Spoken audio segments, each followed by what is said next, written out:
Cristiano Ronaldo تاریخ کے عظیم ترین fit bowler میں سے ایک، لاکھوں بچوں کا ہیرو، کروڑوں خیرات میں دیے، بے شمار لوگوں کی مدد کی، لیکن وہ مسلمان نہیں ہے تو کیا وہ ہمیشہ کے لیے جہنم میں جائیں گے؟ Albert Einstein, Nicolas Tesla, Isaac Newton, وہ سائنسدان جنہوں نے پوری دنیا بدل دی، کیا وہ صرف اس لیے جہنم میں جلیں گے کہ مسلمان نہیں تھے؟ ایک اور مشکل سوال، اگر کوئی مسلمان ہے، چاہے بطور انسان کتنا ہی برا ہو، کیا وہ آخرکار جنت میں چلا جائے گا؟ کیا یہ انصاف ہے؟ آج میں آپ کو اس کا جواب دوں گا قرآن اور صحیح حدیث سے۔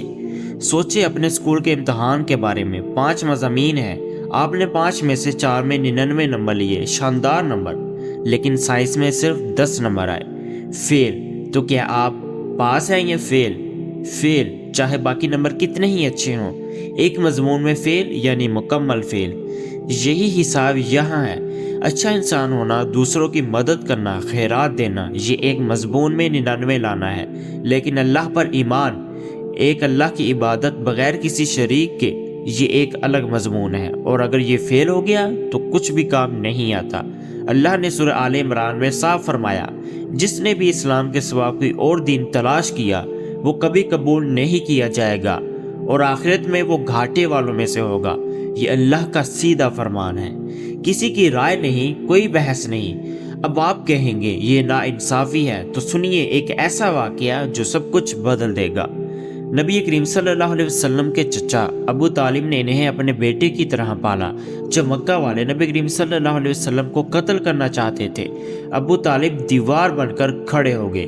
سالوں تک انہوں نے نبی کریم صلی اللہ علیہ وسلم کی حفاظت کی، اپنی جان کی بازی لگا کر، مگر اسلام قبول نہیں کیا۔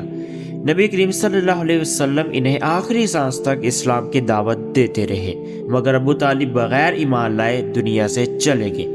صحیح بخاری اور صحیح مسلم کی حدیث تصدیق کرتی ہے، ابو طالب جہنم میں ہیں، ان کا عذاب جہنم میں سب سے ہلکا ہے، لیکن پھر بھی شدید ہے۔ وہ جلتے انگاروں میں کھڑے ہوں گے، جس سے ان کا دماغ کھولے گا۔ کیوں؟ کیونکہ انہوں نے حق سنا، سیدھا نبی کریم صلی اللہ علیہ وسلم کی زبان سے، جانا کہ یہ سچ ہے، پھر بھی انکار کیا۔ یہی اصل سبق ہے۔ محبت، مدد اور نیک اعمال ایمان کی جگہ نہیں لے سکتے۔ لیکن کیا ہوگا اس انسان کا جس نے کبھی اصل پیغام ہی نہیں سنا؟ قرآن نے جواب دیا، سورہ الاسراء، ہم کسی کو عذاب نہیں دیتے جب تک رسول نہ بھیجتے۔ مسند احمد میں حدیث ہے، قیامت کے دن 4 قسم کے لوگ اللہ کے سامنے کہیں گے، یا اللہ ہم تک پیغام صحیح نہیں پہنچا۔ بہرا، پاگل، بڑھاپے میں عقل کھونے والا، اور وہ جو 2 نبیوں کے درمیان کا زمانہ تھا۔ اللہ انہیں آزمائے گا، آگ میں داخل ہونے کا حکم دے گا۔ جو مانیں گے ان کے لیے ٹھنڈی ہو جائے گی، جو انکار کریں گے وہ جہنم میں جائیں گے۔ امام غزالی نے فرمایا کہ ایک اور گروہ ہے، وہ لوگ جنہوں نے اسلام کے بارے میں صرف غلط باتیں سنی۔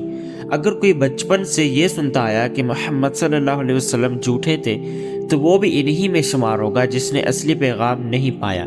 سوچیں، ایک دہشت گرد گروہ ابھرے، وہ بے گناہوں کو قتل کریں، کیا آپ نے ان کے نظریے پر غور کریں گے؟ نہیں، یہ امام غزالی کا مطلب تھا۔ آج زیادہ تر غیر مسلم نیوز میں دہشت گردی دیکھتے ہیں، کیا انہوں نے اسلام سنا یا صرف پروپیگنڈا؟ لیکن جس نے حق سنا اور پھر بھی ٹھکرایا، اس کا حساب الگ ہے۔ ابو طالب کے بھائی ابو لہب نے صرف انکار نہیں کیا، مسلمانوں کو تکلیف دی، نبی کریم صلی اللہ علیہ وسلم کے خلاف لڑا۔ دونوں جہنم میں ہیں، مگر دونوں کا عذاب برابر نہیں۔ ابو طالب کو سب سے ہلکا عذاب، ابو لہب کو کہیں زیادہ شدید۔ نبی کریم صلی اللہ علیہ وسلم نے فرمایا، غیر مسلموں کو ان کے نیک اعمال کا بدلہ اس دنیا میں ملتا ہے، شہرت، دولت، کامیابی، آخرت میں کچھ نہیں بچے گا۔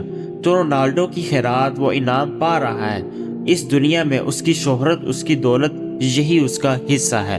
اللہ عادل ہے، وہ کسی پر ظلم نہیں کرے گا۔ جس نے سچا پیغام نہیں سنا، تو آپ کا کام کیا ہے؟ مشہور لوگوں کی فکر چھوڑو، اپنے دوستوں، پڑوسیوں کی فکر کرو، انہیں اصلی اسلام سناؤ، کیونکہ ایک دن جب وہ اللہ کے سامنے کہیں گے ہمیں نہیں پتا تھا، اللہ پوچھ سکتا ہے کیا تم مسلمان سے نہیں ملے؟ مت دو انہیں یہ موقع کہ وہ تمہاری طرف انگلی اٹھائے اور کہیں ہاں مگر انہوں نے ہمیں کبھی کچھ نہیں بتایا۔ یہ تھا جواب، سیدھا قرآن اور صحیح حدیث سے۔ اللہ ہم سب کو ہدایت دے، آمین۔